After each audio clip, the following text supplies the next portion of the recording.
नमस्कार दोस्तों, आपका स्वागत है हमारे YouTube चैनल का नाम है गुरु एमडी। आज हम बताने जा रहे हैं बीएससी थर्ड ईयर में जो एलपीपी की बुक है उसके में कुछ इंपॉर्टेंट चैप्टर जिसका नाम है असाइनमेंट प्रॉब्लम्स। एक चैप्टर है असाइनमेंट प्रॉब्लम्स का।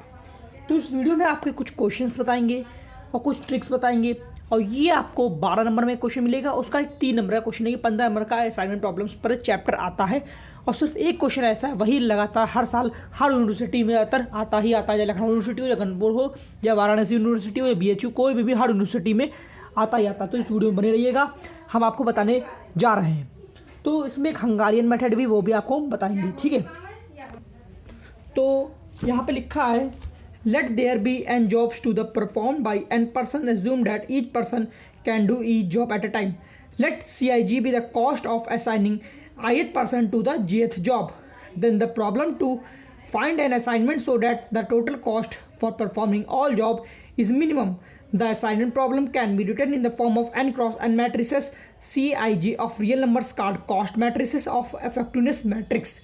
ये हमारा जो एक डिब्बा बना है आप देख सकते हैं जिसमें लिखा है n जॉब और i पर्सन, n जॉब और i पर्सन। आप देख सकते हैं बुक में आप भी टेबल बना के आप देख सकते हैं। देखिए इसमें बताया क्या गया है। सबसे पहले इसमें क्या बताया गया असाइनमेंट प्रॉब्लम्स में क्या है। देखिए सबसे पहले ये आपको बॉक्स दिखाई दे रहा होगा, इसमें ये पूरी पर्सन्स हैं और ये जॉब्स हैं, ठीक है।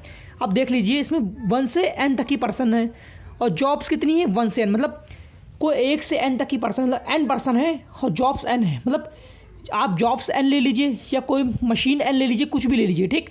यानी कि इसमें क्या होता है, आपको एक टाइम पर एक पर्सन कितनी जॉब्स को असाइन, मतलब कितनी लेगा, कितने गेट करेगा, वो आपको उसमें बताना होता है, ठीक है। जैसे हम पहले क्वेश्चंस में क्या करते थे, objective function subject to the constant बनाते थे, वैसे ही इसमें बनाना होता है। यही हमारा मोटो है और उसका मेन मोटो हमारा यही है, ठीक है।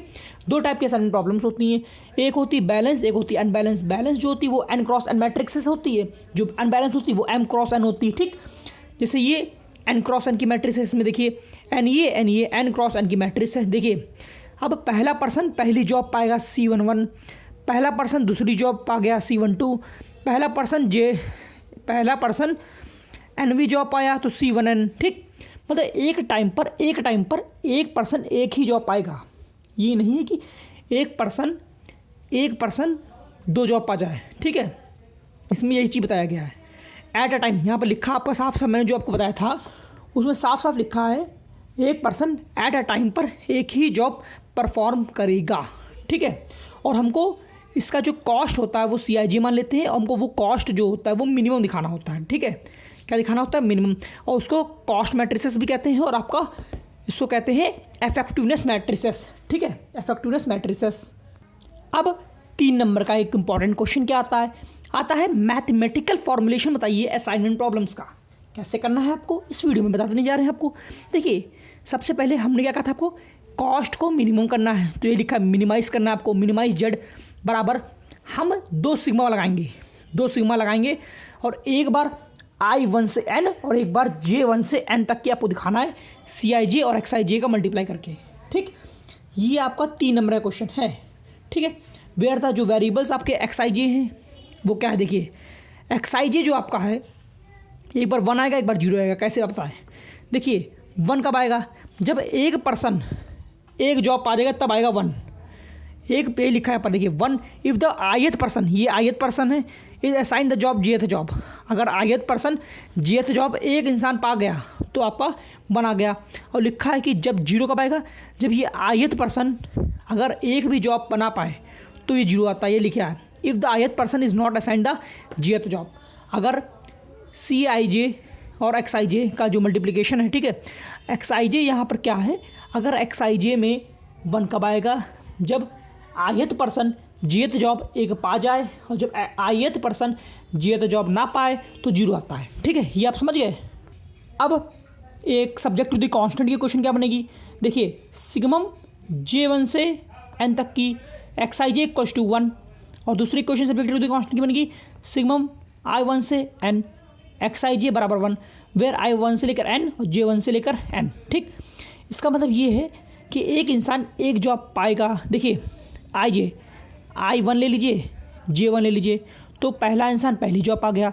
अब I1 ले लीजिए, J2 ले लीजिए, पहला इंसान दूसरी जॉब। इस टाइप से आपको एक पर्सन एक जॉब दिखाकर ये आपको सब्जेक्ट कांस्टेंट की ऑब्जेक्टिव फंक्शन जो मिनिमाइज जेड वाली थी वो आप अगर लिख देंगे आपको 3 नंबर में आपको मिल जाएंगे। ठीक है, 3 नंबर आपको मिल जाएंगे। अब हंगारियन मेथड बताने जा रहे हैं, इसी से असाइनमेंट क्वेश्चंस लगते हैं।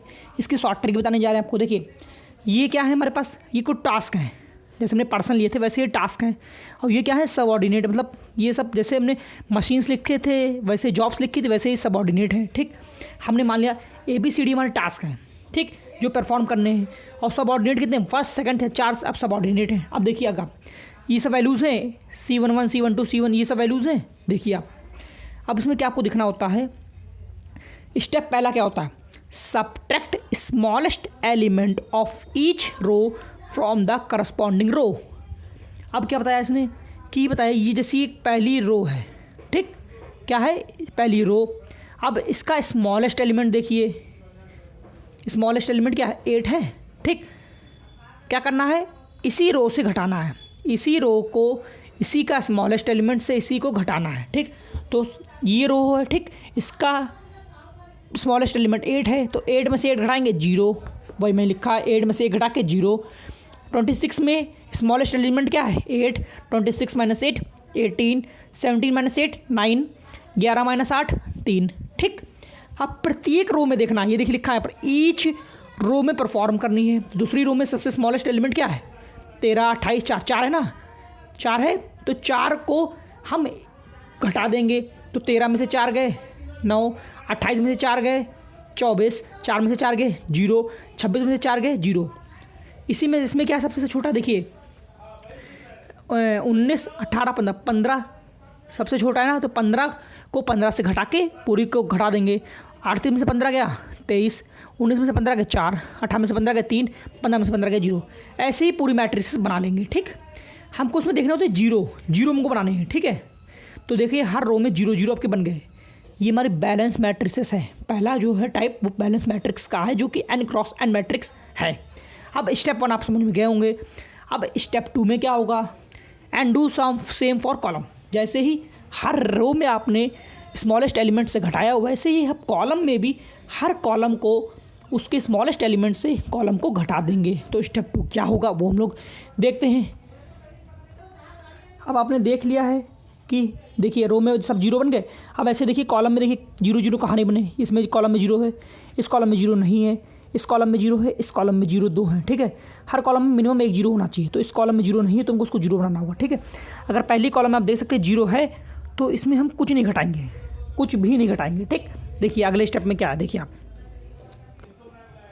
देखिए 0 9 23 9 है, देखिए, और ये पहले भी क्या था 0 9 23 9 क्योंकि हमने घटाया ही नहीं। अब दूसरी में 0 नहीं बनाए तो स्मॉलेस्ट एलिमेंट कौन सा है 4, तो 4 को हम 4 सबसे घटा देंगे। 18 में से 4 गए 14, 24 में से 4 गए 20, 4 में से 4 गए 0, 16 में से 4 गए 12। ठीक, पूरी आ गई। अब अगला इसमें 0 बन चुके हैं, इसमें कुछ नहीं घटाएंगे तो 9 0 3 14, 9 0 3 14 उतारा। ठीक, अब अगला आप देख सकते हैं अगला क्या है 3 22 0 0, यानी कि इसमें भी नहीं घटाया तो हम इसमें भी कॉलम सेम उतार लेंगे 3 बाई 0 0। ठीक, ये हमारे 2 हो गए। ठीक, 2 स्टेप हो गए। तीसरा हमारा स्टेप क्या है, तीसरा step observe each row until we get single 0 and then marks assign that 0 ये and cross all other zeros that column. ठीक, when do we have observe all rows then do same procedure for columns. इसमें क्या लिखा है कि हमको हर रो में हमको क्या सिंगल 0 बनाना है, जब हमको हर रो में सिंगल 0 बनाना है। ठीक, और उसके बाद हमको असाइन मतलब ये साइन चौकोर साइन बॉक्स स्क्वायर बॉक्स हमको उस 0 पे बनाना है।